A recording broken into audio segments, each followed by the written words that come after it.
Dia mengikat kayu dan pipa besi bersama. Gunakan pisau tidak berhenti menggosok ke pipa besi. Kemudian menuang sekedip bubuk hitam ke dalam. Masukkan beberapa tablet besi kecil ke dalam. Kemudian diambil 4 batang korek api. Mengikatnya bersama. Lalu membidik. Jadi begitu. Senjata AK yang pertama di dunia sudah dilahirkan. Dia bernama Kalashnikov. Adalah ayah dari AK-47. Karena biaya produksi senjata sangat murah. Kekuatan kerusakan yang kuat. Jadi disebut adalah salah satu dalam 10 senjata terbaik di dunia. Penciptanya hanya lulus SD. Juga belum pernah dilatih secara profesional. Jadi senjata legendaris ini. Bagaimana cara membuatnya? Kisah adalah begini. Kalashnikov awalnya adalah seorang operator tank. Dalam satu pertarungan, bahunya terluka. Di jalan ke rumah sakit, mobil tenggelam ke lumpur. Beberapa tentara yang terluka berjuang selama setengah hari. Tapi mereka tidak bisa mendorongnya keluar. Jadi kapten memutuskan kembali kampung dan meminjam seekor kuda. Ingin gunakan kuda untuk menarik mobil. Karena di sini adalah kawasan perang. Kapten takut nanti akan ketemu dengan musuhnya. Jadi menyuruh Kalashnikov pergi bersamanya. Beruntung telah memanggilnya bersama. Mereka benar-benar bertemu dengan musuh di depan pintu. Untunglah, kapten sudah bersiap yang dulu. Kalahkan 2 musuh tepat di depan matanya. Tapi pada saat ini, muncul orang ketiga.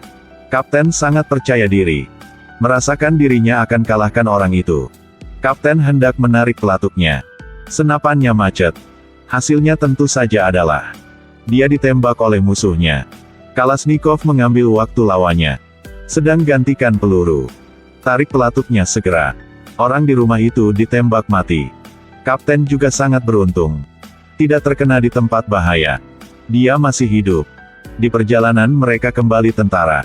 Kalashnikov sudah memeriksa senapan itu. Dia sudah membantu kaptennya. Analisis alasan.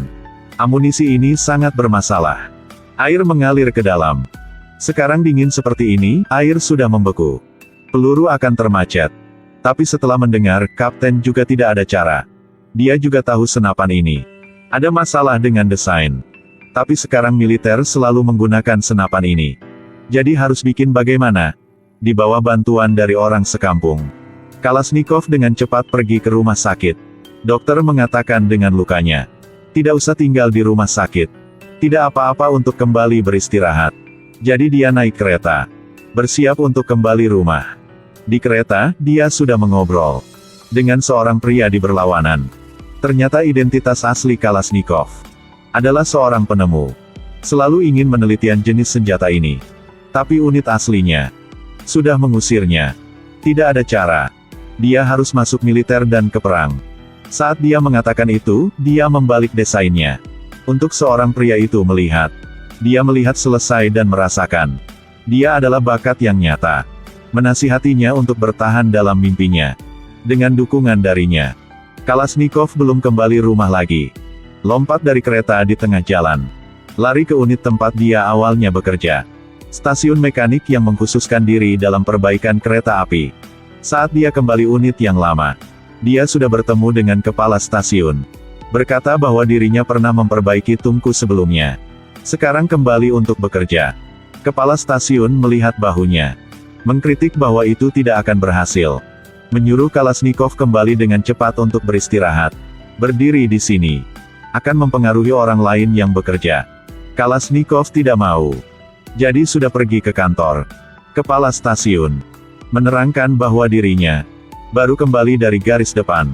Menyadari bahwa peralatan musuh sangat kuat. Tapi negara kita sangat normal. Tidak bisa dikalahi mereka. Tapi tidak apa-apa saja. Dia adalah seorang penemu. Bisa mendesain peralatan lebih kuat daripada mereka. Tapi harus meminjam pabrik mekanik milik stasiun. Setelah mendengar penjelasan ini, dia sangat bersemangat. Bangun dan kirim ke Kalashnikov 3 kata. Keluar. Kalashnikov diusur keluar jadi sangat sedih. Duduk di kursi sedih sendirian. Ketika dia akan melepaskan mimpinya. Naik kereta untuk kembali rumah. Beberapa petugas kereta sudah mengobrol dengannya. Mereka bilang di stasiun. Orang penting akan segera datang. Terdengar itu adalah Letnan Kolonel. Setelah Kalashnikov dengar, Dia dengan buru-buru berlari ke kompartemen kereta. Tunggu sampai Letnan Kolonel turun dari kereta. Sudah bergegas ke depan wajah Letnan. Untuk bercerita tentang ide untuk membuat senjata dirinya. Tapi Letnan juga tidak peduli dengan kata-katanya. Hanya merasakan Kalashnikov agak mengganggu. Untuk mengusirnya, Letnan menulis surat untuk kepala stasiun. Hasilnya berkat itu, Kalashnikov sudah dapat sebuah lab di stasiun. Sejak itu, Kalashnikov sudah dimulai ke dalam keadaan seorang penemu. Berdasarkan pengalaman menggambar desain sebelumnya, dia sudah menyelesaikan desain senjata dengan secara cepat. Tapi ketika dia mulai membuat, dia menyadari bahwa hal ini lebih sulit dari yang dia pikirkan. Hanya mengandalkan militer yang terluka seperti dia, yang tidak dapat diselesaikan. Jadi dia pergi ke kepala stasiun untuk memohon, meminta untuk mengatur. Beberapa pekerja profesional datang untuk membantunya. Tapi kepala stasiun terganggu.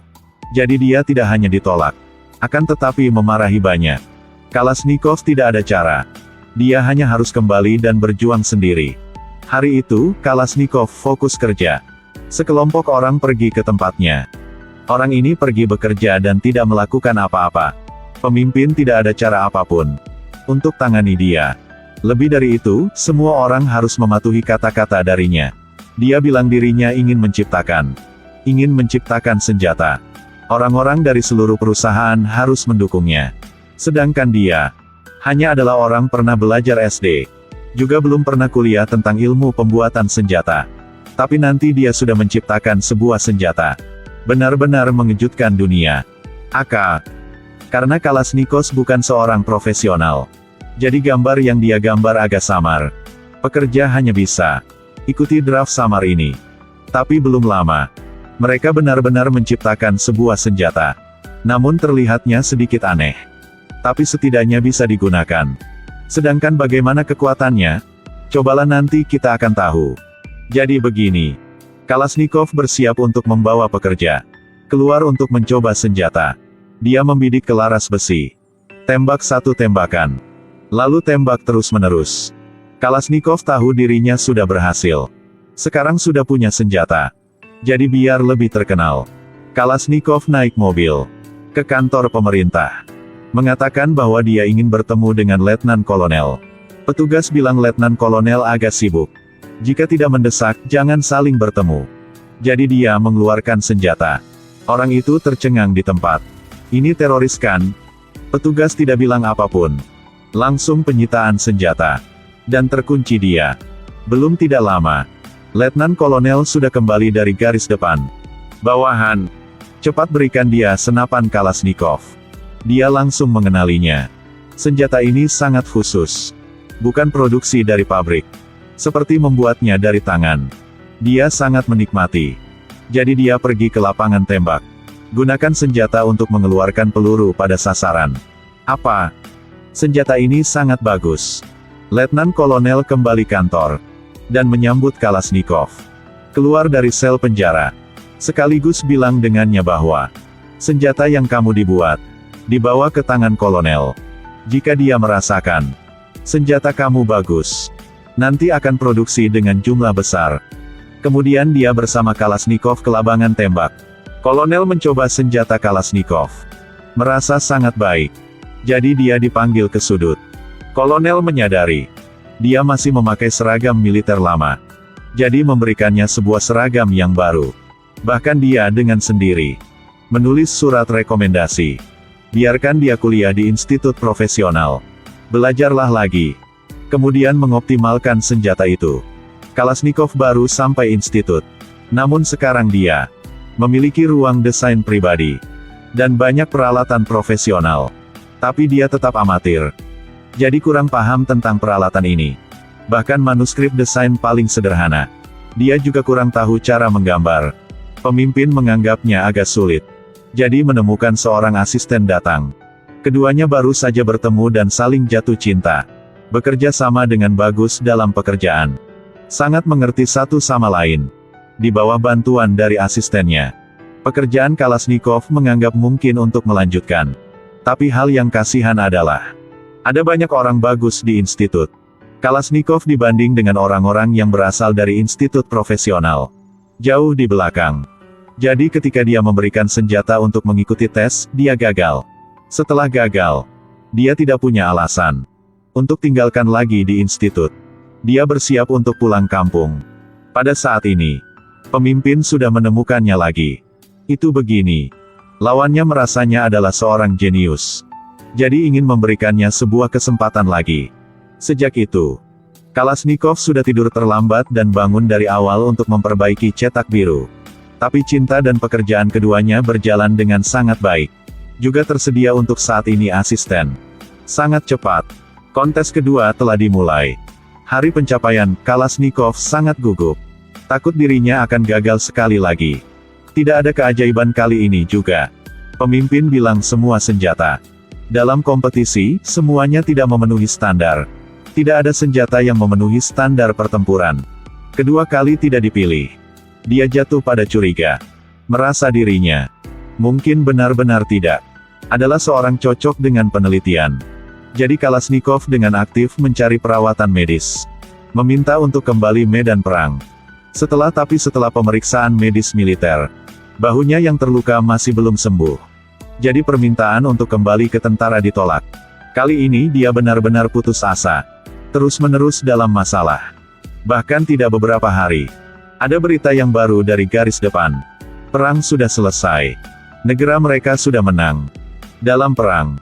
Ini tentu saja adalah berita yang bagus. Tapi Kalashnikov merasa tidak nyaman. Karena jika perang berakhir, artinya penemuannya tidak akan masuk akal lagi. Tanpa pertempuran, mengapa menciptakan senjata? Kalashnikov tidak menyerah. Dengan aktif pergi ke tempat pemimpin. Baru saja memasuki kantor dan meletakkan senjata di atas meja. Kemudian pertanyaan. Bilang dia sudah berusaha selama ini. Apakah itu sia-sia?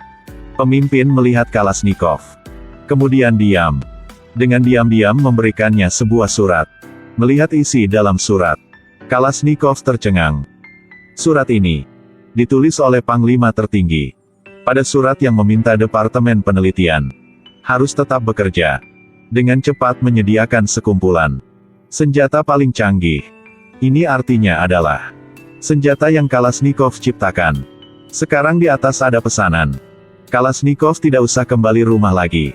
Dia tidak hanya tinggalkan, akan tetapi membuat Departemen Penelitian. Bagian ini menarik banyak bakat. Contohnya seperti pemenang penghargaan desain senjata sebelumnya. Setelah melihat cetak biru Kalashnikov, dia lebih banyak berkomentar. Contohnya seperti tempat ini. Terlalu rumit.